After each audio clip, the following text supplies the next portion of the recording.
వాళ్ళు అనేది ఏంటి మేజర్గా, నేనంట వైసీపీ నాయకుడి గురించి అంటే ఆయనకి జైలుకి వెళ్ళిపోవాలి, అరెస్ట్ చేయాలంటే ఆయన అంటే క్లాస్ తీసుకున్నారు అంటున్నారు.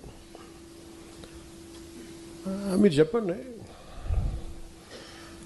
నిజంగా ఒక క్రైమ్ చేసిన వాడిని నేను చెప్పాలా?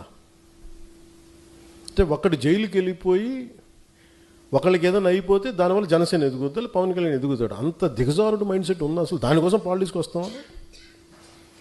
అసలు మీరు పాలిటిక్స్లో మీరు ఎంపీ ఇలాంటి వాళ్ళు ఎవరు పాలిటిక్స్లో లేనప్పుడు కదా నేను వచ్చి రోడ్డు మీదకి వచ్చి ఆ రోజున వైఎస్ రాజశేఖర రెడ్డి గారు ముఖ్యమంత్రిగా ఉన్నప్పుడు కదా నేను నా తుపాకీని సరెండర్ చేసి కదా నేను పాలిటిక్స్కి వచ్చింది. ఏం మాట్లాడతారు మీరు? ఎంత తెగింపు ఉంటే వస్తాం, ఎంత తెగించే గుణం ఉంటే వస్తాం పాలిటిక్స్కి. అలాంటి నేను కూర్చోబెట్టంటే వైసీపీ నాయకుడు అంటే ఆయన జైలుకి వెళ్ళాలని చెప్పానని ఈయన ఊహించుకొని చెప్తారు. అదో పెద్ద న్యూస్ అది.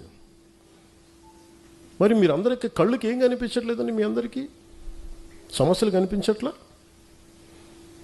ఎంతసేపు వైసీపీ నాయకుడు జైలు ఇవేనా? నేను వెళ్ళి ప్రధానమంత్రి గారితో అమిత్ షా గారితో మాట్లాడితే ఇవే కనిపిస్తాయా? ఇంకేం ఉండవు మాకు సమస్యలు?